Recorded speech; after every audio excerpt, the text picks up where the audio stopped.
अस्सलामु अलैकुम। उम्मीद है आप सब खैरियत से होंगे। असबाब हिफ़ाज़त की क्लास चल रही थी और 11 सबक थे उसके अंदर जो कि पूरे हो चुके हैं, और आज वो सारे सबक हम दोहरा लेते हैं ताकि मेरी और आपकी याद दहानी हो जाए।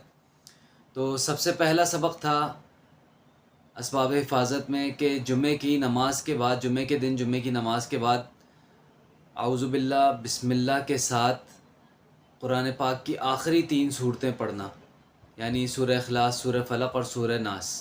ये आऊज़ुबिल्लाह और बिस्मिल्लाह के साथ 7 मरतबा पढ़ना, ये सबसे पहला सबब हिफ़ाज़त था। और दूसरा सबब हिफ़ाज़त था किसी मुसलमान को कपड़े पहनाना। ये सबक दूसरा सबक था किसी मुसलमान को कपड़े पहनाना। ये काम 3 से 4 महीने में कर लेना चाहिए। और तीसरा सबक था तक़वा इख्तियार करना। तक़वा इख्तियार करना भी सबब हिफ़ाज़त है। और चौथा सबक था कि किसी मुसलमान के दिल में खुशी डाल देना, किसी मुसलमान को खुश कर देना, उसकी किसी ज़रूरत को पूरा करके उसको तसल्ली देकर, या उसका कोई काम कर देना, या उसके काम की किसी काम की ज़िम्मेदारी ले लेना, उसके दिल में खुशी डाल देना। और ये काम ऐसा ज़बरदस्त काम है कि किसी मुसलमान को अगर आपने अचानक खुशी दी तो उससे आपकी मग़फ़िरत का फ़ैसला भी हो सकता है। पाँचवा सबक था कि हिफ़ाज़त की मसनून दुआएं याद करना और उनको अल्लाह से वक्तन फ़वक्तन मांगते रहना। उसमें बताया था कि घर से निकलते हुए वक्त, बाहर जाते वक्त, घर से निकलते हुए ख़ुसूसन दुआओं का एहतमाम करना, वक्त वक्त की दुआओं को मांगना अल्लाह से, और मसनून दुआएं जो हिफ़ाज़त की ख़ास तौर पर हैं उनको याद करके उनको मांगना। ये पाँचवा सबब हिफ़ाज़त था।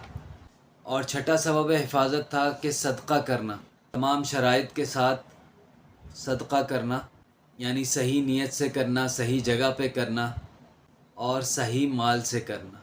रिश्तेदारों में करना या दीनदारों में करना, ये सही जगह सदका करने की ये सही जगह है। और सातवां सबब हिफ़ाज़त बताया था कि फ़जर की नमाज़ का एहतमाम करना, और ये भी बताया था कि नमाज़ अगर एहतमाम से पढ़ी जाए तो नमाज़ दुआ देती है।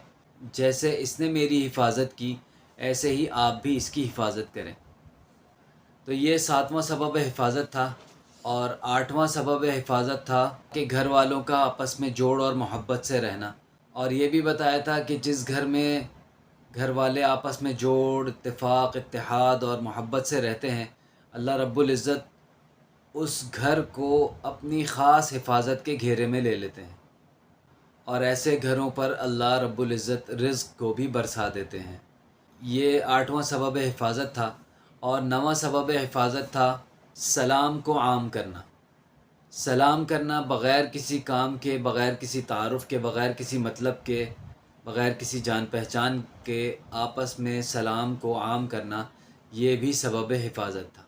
और 10वां सबब हिफ़ाज़त था आयतुल कुर्सी। आयतुल कुर्सी को हर नमाज के बाद 1 मरतबा पढ़ना, और रात को सोते हुए भी 1 मरतबा आयतुल कुर्सी पढ़ना। और मैंने बताया था कि अगर दिन में 25 मरतबा हो जाए तो वो बहुत ही ज़बरदस्त बात हो जाएगी। आयतुल कुर्सी ऐसी ज़बरदस्त चीज़ है कि जितनी ज़्यादा पढ़ी जाए उतनी ही ज़बरदस्त है। ये हमारा 10वां सबब हिफ़ाज़त था।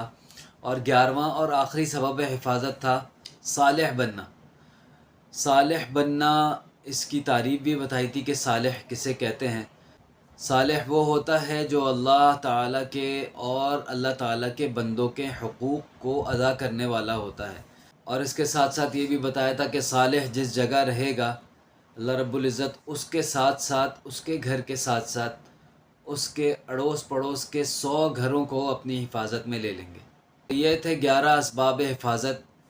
जो भी इसको इख्तियार करेगा इंशाअल्लाह अल्लाह रब्बुल इज़्ज़त की हर किस्म की हिफाजत में रहेगा, और हर किस्म की मखलूक से और बुराई से और शर से, फितनों से और आफ़ात से हिफाजत में रहेगा। उम्मीद है इन असबाब पर भी आप अमल करेंगे, और इन असबाब को ज़्यादा से ज़्यादा आगे बढ़ाएँ, ज़्यादा से ज़्यादा शेयर करें इन वीडियोज़ को, और चैनल को भी सब्सक्राइब कर लें, वीडियो को लाइक भी कर लें। अल्लाह पाक हम सबको अमल की तौफ़ीक़ नसीब फ़रमाए, और हर शर, हर फितने, हर मुसीबत, हर बला से हमारी हिफाजत फ़रमाए। बहुत शुक्रिया। अस्सलामु अलैकुम।